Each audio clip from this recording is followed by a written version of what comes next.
Andrew Weissman reacts to Supreme Court hearing birthright citizenship oral arguments. Could a centuries-old American right be ripped away by one court ruling? The future of US citizenship as we know it is hanging by a thread, and the world is watching.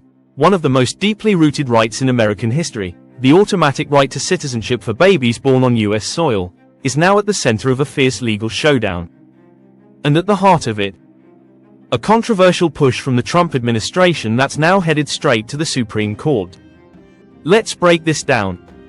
Since 1868, the 14th Amendment to the US Constitution has been crystal clear. If you're born in the United States, you're an American citizen, no ifs, ands, or buts. It doesn't matter who your parents are or where they came from. Birthright citizenship has been a pillar of American identity for over 150 years. But now, that principle is under threat. The Trump administration is challenging that very foundation. They're arguing that if your parents aren't US citizens or legal residents, then you shouldn't be automatically granted citizenship, even if you were born on American soil. It's a bold and deeply controversial claim that's sparking outrage across the country. Now, here's the twist. The Supreme Court isn't even tackling the core of the argument just yet. Instead, they're looking at a more technical, behind-the-scenes legal question. Can a single judge block a federal policy for the whole country? So far, judges across 22 states, including both liberal and conservative ones, have said no to Trump's plan. One even asked, where were the lawyers who thought this was a good idea? That's how bizarre and extreme this legal move seems to many. But the Supreme Court has agreed to hear arguments on May 15th.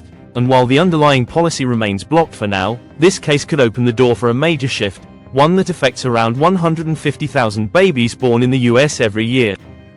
Imagine that, thousands of children potentially growing up stateless in the very country they were born in. Critics are calling the whole move cynical and strategic. Why? Because while Republicans pushed hard for nationwide injunctions during the Biden years, they're now fighting to limit them when it no longer suits their interests. This case could end in multiple ways. The court might uphold the injunctions and keep blocking Trump's policy, a temporary win for birthright citizenship.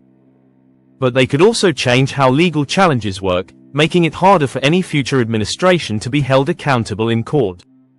Bottom line, this isn't just a legal debate, it's a battle over identity, fairness, and the soul of the American promise.